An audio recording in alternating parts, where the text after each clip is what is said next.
இடம் சொல்லுங்க. பிறந்த தேதி வந்து 30/7/2001. 30/7/2001. பிறந்த இடம் ஜெயங்கொண்டம். பிறந்த இடம் வந்து ஜெயங்கொண்டம். பிறந்த நேரம்?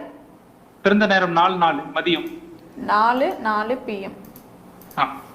ராசி நட்சத்திரம் லக்னம் சொல்லுங்க சார். விருச்சிக ராசி. விருச்சிக ராசி. கேட்ட நட்சத்திரம். கேட்டை நட்சத்திரம். தனுசு லக்னம். தனுசு லக்னம். என்ன கேள்வி கேட்கணும் சார்? மேம் நான் இப்போ லாஸ்ட்ல ஒரு 1 இயரா இப்போ ஜாப் இல்லாம தேடிட்டு இருக்கேன். ஸோ கவர்மெண்ட் எக்ஸாம் ட்ரை பண்ணலாமா இல்லை பிரைவேட்லேயே வேலை கிடைக்குமா? தனுசு லக்னத்துக்கு எந்த கிரகம் எந்த தசை வரக்கூடாது உங்களுக்கு தெரியுமே. செவ்வாய். சுக்கிர தசை. சுக்கிரது.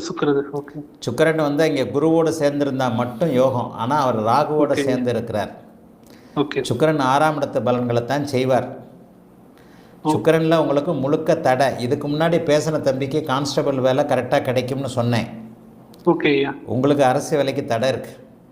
ஓ இல்லை பிரைவேட் வேலையை இப்போ ஃபாரின் தான் ட்ரை பண்ணலாம். என்ன பிரைவேட் வேலையெல்லாம் நிச்சயமாக கிடைக்கும். உங்கள் ஜாதகம் என்ன இருந்தாலும் பௌர்ணமியை நோக்கி போய் கொண்டிருக்கின்ற சந்திரன் தான். ஓகே. ஆனால் என்ன ஒன்று கடுமையான குழப்பவாதியாக இருப்பீங்க. ஐயோ சந்திரன் ரொம்ப லாஸ்ட்ல ஒரு வருஷமா ரொம்ப குழப்பமா இருக்கு வாழ்க்கையில். குழப்பம். யார் சொன்னாலும் அவர் சொல்கிறதா இவர் சொல்கிறதா. என் பேச்சை கேட்டுட்டு இன்னொருத்தர் சொன்னார்னா அதை செய்வீங்க. அவர் பேச்சை கேட்டு இவர் செய்வீங்க. அம்மா பேச்சை கேட்டு அப்படி, அப்பா பேச்சை கேட்டு இப்படின்னு கடுமையான கன்ஃபியூசிங் மைண்ட் உங்களுக்கு.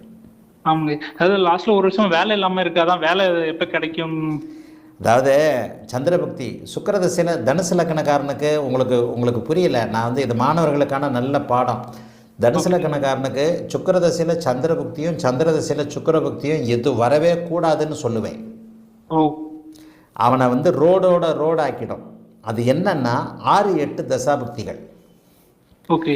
இப்போ உங்களுக்கு சுக்கிரதசையில் சந்திரபக்தி நடந்துக்கிட்டு இருக்கு. அடுத்த வருஷம் 8ஆவது மாதம் வரைக்கும். ஓ. கரெக்டாக 2025 டிசம்பர்ல இருந்து நீங்கள் நல்லா இல்லை. 1.5 வருஷமா வேலை இல்லாமல் கஷ்டமா இருக்கு. ரொம்ப வீட்லேயும் ரொம்ப பிரச்சனை. ஜோசியம் எவ்வளவு கரெக்டுன்றதுக்கு உங்கள் மாதிரி ஆளுங்கள் ஜாதகம்லாம் அப்படியே துல்லியம். தனுசு லக்னக்காரனுக்கு சுக்கிரதசையில் சந்திரபக்தியும் சந்திரதசையில் சுக்கிரபக்தியும் வரக்கூடாது. அப்படி வரும்போது பருவத்திற்கு ஏற்றார் போல் இந்த ஆதிபத்திய அமைப்புகளுக்கு ஏற்றார் போல் காரக அமைப்புகளுக்கு ஏற்றார் போல் ஏதாவது ஒரு நெகட்டிவ் அமைப்புகள் செய்யும். வர்ற அடுத்த 8ஆவது மாதம் இன்னும் 1 வருஷத்துக்கு உங்களுக்கு நான் நல்ல பலனே சொல்ல மாட்டேன். ஓ. கடுமையான குழப்பம் இருக்கும். குழப்பத்திலேயே சந்திரன் சனி செவ்வாயோட சேர்ந்துருக்கிறாரு. இதே தான் போகும். கிடைக்கிற வேலைக்கு போங்க. வெளிநாடு என்னங்க கிடைக்கிற வேலைக்கு போங்க. ஓகே. வெளிநாடு ஏதாவது ட்ரை பண்ணலாமா? வெளிநாட்டுக்கெல்லாம் போனால் கூட அப்படிலாம் போகிற அமைப்பெல்லாம் பெருசாக இல்லை. சனி செவ்வாய் இருந்தால் வெளி மாநிலம் போகலாம். சரிங்க ஐயா. பெங்களூர்னு எங்கேயாவது தூர இடங்கள்லாம் அம்மாவை பிரிஞ்சு போய் இருக்கக்கூடிய வேலை அமைப்புகள் இருக்கும். வீட்டில எல்லாம் இருக்காதீங்க. பியூன் வேலை கிடைச்சா கூட பாருங்க போங்க. சரிங்க ஐயா, நன்றி. ஆனால் அது கூட கிடைக்காது. அதுதான் பிரச்சனை. உள்ளதையும் சொல்லணும்ல. ஆமாங்க ஐயா. நீங்கள் பியூன் வேலைக்கு சரின்னு போனால் அவன் பியூன் வேலை வாங்கிட்டு சம்பளம் கொடுக்க மாட்டான். நம்ம ஓரளவுக்கு இறங்கியும் போக முடியாது. ஆமாங்க ஐயா. ஒரு வருஷத்துக்கு அடுத்த ஜூலை அடுத்த ஆகஸ்ட் வரைக்கும் சுக்கிரதசை சந்திரபுக்தி சஷ்டாஷ்டக அமைப்புள்ள இருக்கிறனால சந்திரன் பாவத்துவ அமைப்புள்ள இருக்கிறனால நல்ல வேலையாக லக்னத்தை குறுபார்க்கின்ற அமைப்புனால கொஞ்சம் ஸ்ட்ராங்காக இருக்கிறீங்க.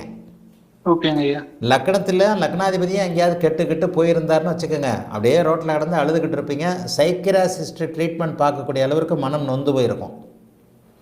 ஆனால் இப்போ நீங்கள் கொஞ்சம் கான்ஃபிடென்ட்டான ஆள் தான். அதெல்லாம் நல்லா தான் இருக்குது. 1 வருஷத்துக்கு டைம் சரியில்லை. ஓகேங்க ஐயா.